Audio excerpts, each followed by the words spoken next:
নমস্কার দর্শক এবং শ্রোতা বন্ধুরা, আপনারা দেখছেন ইতিহাস, ঐতিহ্য, শিল্প, সংস্কৃতি, রাজনৈতিক ইত্যাদি নিয়ে বিশ্লেষণধর্মী ঘরোয়া আলোচনা হ্যালো বিপ্লব টক্স। হ্যালো বিপ্লব টক্স যদি ভালো লাগে অবশ্যই লাইক, সাবস্ক্রাইব, কমেন্টস করে পাশে থাকবেন। নমস্কার দাদা। নমস্কার। গুরুত্বপূর্ণ একটা প্রশ্ন আছে যেটা আপনি কিভাবে নেবেন আমি জানি না, তবে আমার দর্শক বন্ধুদের সুবিধার্থে এবং তাদের প্রশ্ন করেছে উত্তর আপনার দিতেই হবে, এটা যাই হোক না কেন, আপনি যেভাবে নেন না কেন, আশা করি আপনি সঠিক উত্তর দেবেন এবং সঠিকভাবেই তথ্যগত হবে, তারাও উপকৃত হবে। আপনার প্রতি তাদের যদি কোনো ভুল ধারণা থাকে সেই ধারণাটাও শেষ হোক, আমি এটা চাচ্ছি। একটা লোক লিখছেন যে এইসব লোককে দিয়ে ইন্টারভিউ না করানোই ভালো, ভুল ইনফরমেশন দেয়, ফালতু লোক একটা। আমি কিন্তু তাকে উত্তর দিয়েছিলাম বা তিনার কাছে আমি লিখেছিলাম কোন কোন তথ্য আপনার ভুল মনে হচ্ছে, আপনি যদি সত্য তথ্য এখানে লিখে দেন তাহলে সবাই উপকৃত হবে, আর এটাও সবাই জেনে যাবেন যে আপনি সঠিক তথ্য জানেন। উনি আবার প্রতিউত্তরে বলছেন এই লোকটার ভিডিও আমি অনেক দিন থেকে দেখেছি, ওনার আলাদা চ্যানেল আছে, তাই আগে কি কি বলেছেন সেটা আমি জানি। যদি আগের ভিডিও ডিলিট না করেন তাহলে আপনিও দেখে শুনে বলতে পারেন। এখন আপনি যে এই যে বলছে যে আপনি সঠিক তথ্য দিচ্ছেন না, মানুষকে বিভ্রান্তি করার চেষ্টা করছেন, এই জায়গায় আপনি প্রথমে বলবো যে ভদ্রলোকের নামটা কি জানতে পারলে ভালো হতো, যদিও ইউটিউবের চ্যানেলে ওখানে সবার নাম দেখা যায় না। না, এখানে আছেন @রিপন, আইডেন্টিফাই করতে চাচ্ছি না, মানে ওনাকে আমি দেওয়া ঠিক হবে না। প্রাথমিক কথা হচ্ছে যে তিনি প্রথম কোন দেশে বসবাস করে সেটাও আমার একটু জানা উচিত ছিল, আমি জানতে পারিনি। যদি ভারতের কোনো প্রান্তে থাকে যে ভুল ইনফরমেশনগুলো দিয়েছি, তথ্য দিয়েছি, ওনাকে টিকিট কাটার খরচা আমি দিয়ে দেবো, উনি আমার সামনাসামনি আসবে, বসে এর উত্তর আমি দেব যদি উনি আমার সামনাসামনি আসে।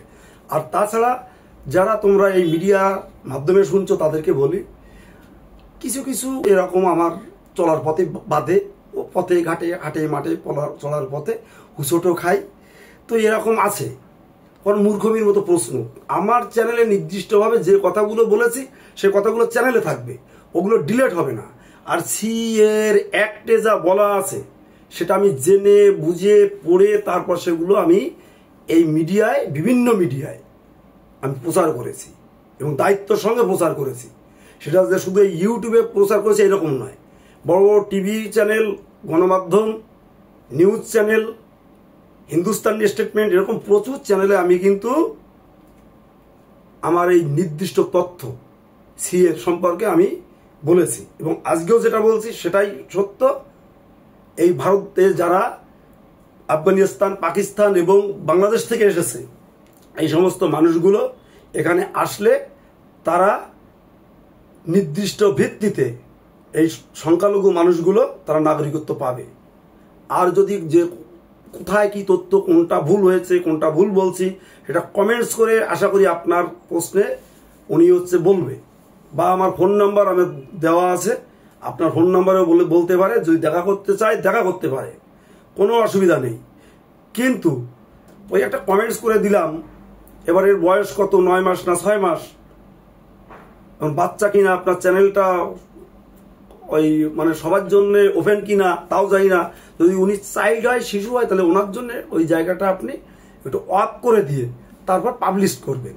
আশা করি উনি বাচ্চা, বয়স হয়তো 30 বছর, 40 বছর, 50 বছর হতে পারে, বাবার বয়সে হলেও হতে পারে, কিন্তু উনি এই আইন টাইন সম্পর্কে উনি বাচ্চা। আমরা আপনার কথা শুনলাম। দর্শক এবং শ্রোতা বন্ধুরা, আপনাদের যদি কোনো কথা থাকে বা যিনি এই কথা কমেন্টস করেছিলেন, আশা করি আপনার ধারণা যেটা ছিল সেই ধারণাটা পরিষ্কার হবে।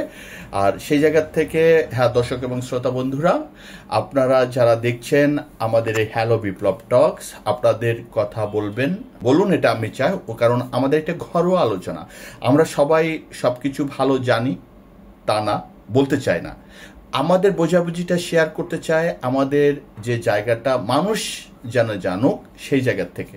তা আপনাদের যদি কোনো ধারণা থাকে বা আপনারা যদি কিছু বলতে চান কমেন্টসে সুন্দর করে লিখবেন, কিন্তু আরেকজনের আবেগকে আঘাত করে নয় বা অসম্মানিত করে নয়। এটুকু আপনাদের কাছে বিনীত আমি অনুরোধ রাখবো। আপনারা ভালো থাকবেন, সুস্থ থাকবেন, সময় কাটুক। দাদা অনেক অনেক ধন্যবাদ আপনাকে।